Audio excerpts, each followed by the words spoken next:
Fuchs is Professor of Engineering and Public Policy here at Carnegie Mellon, of course, and Director of the Manufacturing Futures Institute. She received bachelor's and master's and PhD at MIT before joining Carnegie Mellon in 2007. Her work has been, and she has been recognized in many ways externally, most recently and highly relevant for this purpose is that she's now a member of the National Academy of Sciences Materials and Manufacturing Advisory Board, which, as you'll see, relates directly to her theme. Erica Fuchs. Great. Thank you very much. So, I grew up in Reading, Pennsylvania. Reading, you may know through the Reading Railroad system, which is on the Monopoly Board. It is Reading Railroad, not Reading Railroad, if you have gotten that confused in the past through Monopoly. Reading peaked as a city long before I or my family was there in the 1930s. It was a heavy industry type of town with steel, kind of capitalizing on the boom in automobiles and motorcycles, and also having knitting mills that it subsequently turned into an outlet by the time I lived there many years later. But by 2011, Reading had actually topped in the New York Times as the city with the most impoverished people in the nation. So over 41% of people were living in poverty in Reading, Pennsylvania. And so I wasn't really aware of this growing up. For a matter of fact, I didn't even have any thoughts about whether my city was impoverished or not impoverished, and I had no real thoughts about what may have happened to Reading over the years. But I'm just going to show you much, much later kind of the trend of what's been happening over the decades in the United States. And so how much manufacturing value added is produced in the United States actually has stayed about the same over the decades. It's even kind of gone up a little teeny bit. However, our share of the global pie has been declining. So whereas just in 1999 we were still producing 26% of the global pie, by 2013 we were only producing 16% of the global pie. There isn't more data that's been collected recently. So again, it's not because we're producing less. We're producing the same manufacturing value added, but the issue is that with the rise of production and the rise of demand in China, 1 in 4 vehicles today are produced in China and consumed in China. The demand for them is in China. That has really driven this trend. So as a first cut, that might not be a problem, right? So, okay, that seems fine. We're continuing to produce our sort of what we need, maybe, and they're producing what they need. But actually, if you look at our trade balance, you start to think maybe there is a problem. So for example, in microprocessors, we've sold off our last trusted foundry, and that obviously has quite significant national security implications. Likewise, in terms of the capability to innovate, there is quite convincing empirical evidence that in advanced manufacturing, especially advanced materials-based processes, if the production is not local, you can't continue to pursue and push the technological frontier because there just is something about being there as an inventor on the line and saying, why in heck is no product coming out the door today? Is it Mary on the production line, or is it that it's more humid? And in advanced materials and processes, we don't usually know. It's an art, not a science yet, in its very earliest of stages. So while I show you this data, if we come back to my personal life, by this point in time, I was, as Jerry Cohen noted, I was at MIT. I still was very much not aware of this data, hadn't really thought about it, hadn't really thought about my town, but I was supposed to be creating very large-scale operations research and technical decision-making models for big industry. I was doing this for the semiconductor industry and telecom and computing. We were modeling every single machine and every design choice. And I was doing this also for the automobile industry.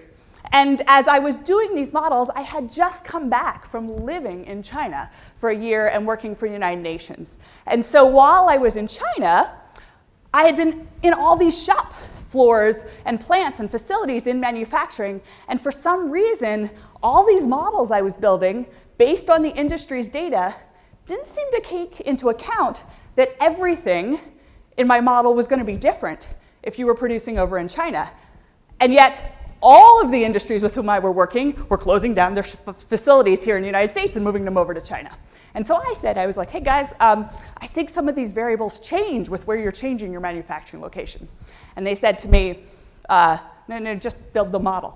And I said, okay, can I do this by myself? Can I figure out if the variables change? And they're like, yeah, on your own time, go do that, that's fine. Probably not relevant, but get back to us. So in my regular graduate student job, I collected the data in the United States, and then they gave me access to the data over in China. And sure enough, I was sitting there going, I think it's going to look like that when you change production location, the products they're looking at aren't profitable anymore for these firms to pursue. And it turns out, contrary to anything they were thinking about, that was right. So here, what I'm showing you here is unit cost on the y-axis and annual production volume on the x-axis. This is data from 65% by revenue of transceiver firms for telecom and computing industry. So all of the major players in the United States, and this is produced in the United States. So this is where we started out. This was the data I was supposed to produce for them.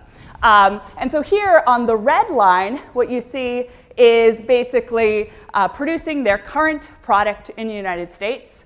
And then the band is the range of capabilities across the 26 firms in the industry. So you're seeing a lot of different capabilities. And then the blue line is producing the new next innovative product in the United States and the range of capabilities across different firms in the industry. And so you can see that if you were a firm who wasn't very good at the new technology, you might have been better off producing the old technology as a firm.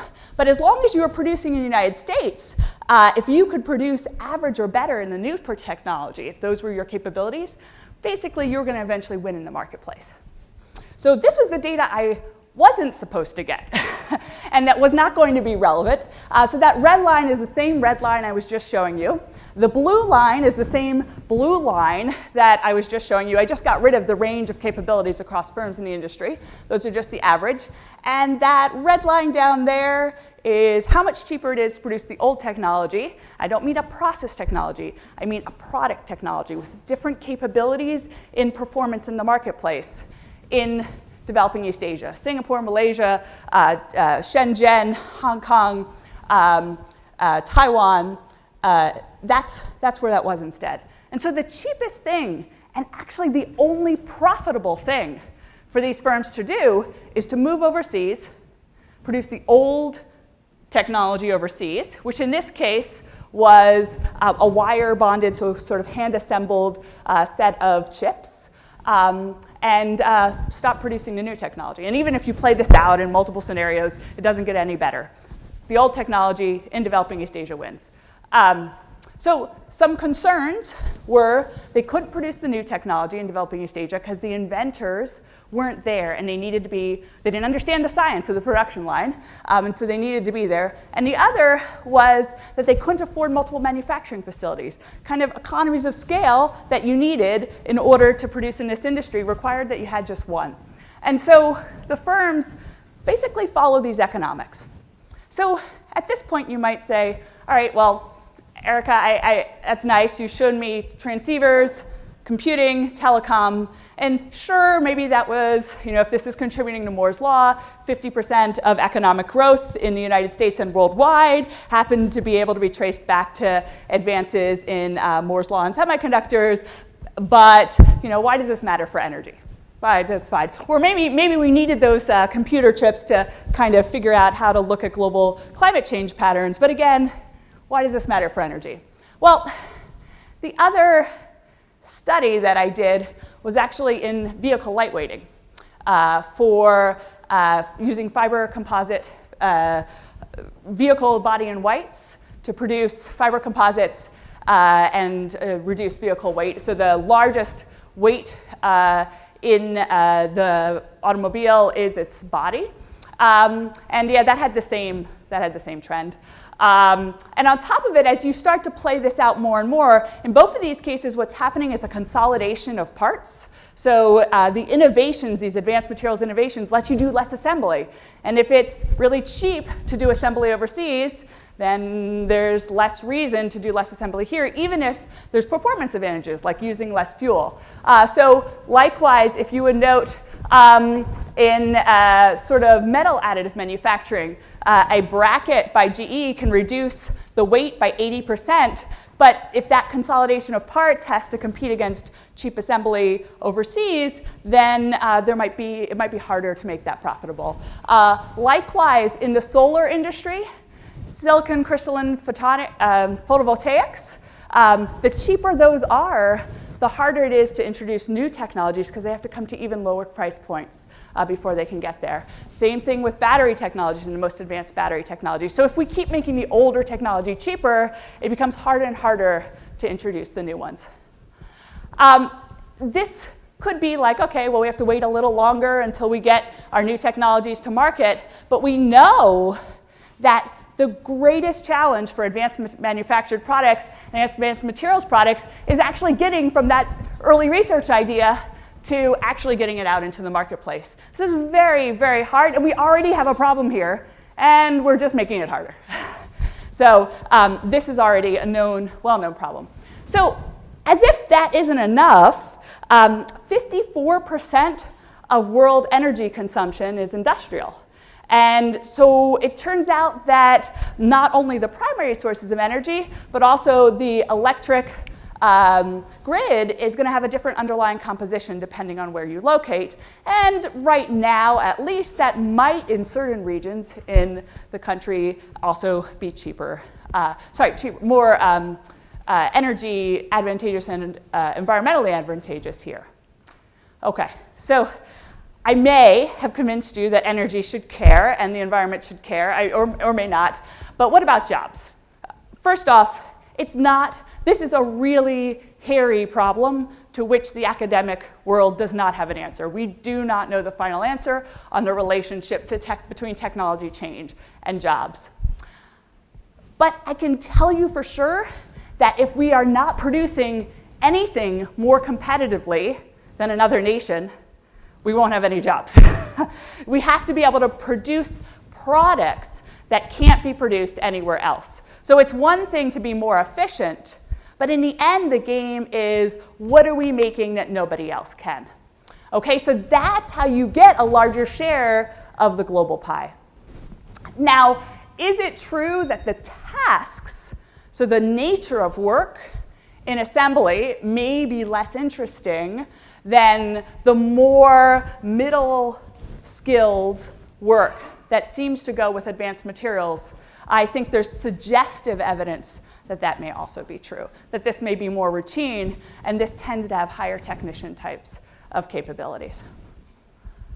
So this seems like a kind of depressing talk. So is there any way that we can move past having a race to the bottom? And the answer is potentially yes. We do not need that moving manufacturing overseas to developing nations necessarily leads to less innovation. This is work with a student of mine, John Helvestein, and colleagues Wang and Karplus. And here what we found is, interestingly enough, in China, the existing multinational firms are all going overseas and producing the old technologies, and none of them are doing electric vehicles. Meanwhile, the domestic manufacturers in China are off doing crazy innovative things in terms of innovation in whether it be low-speed EVs, these are almost like golf carts, that they're selling and driving around. They're not even regulated, in terms of car-sharing models, and in terms of everything from like attempting flywheels.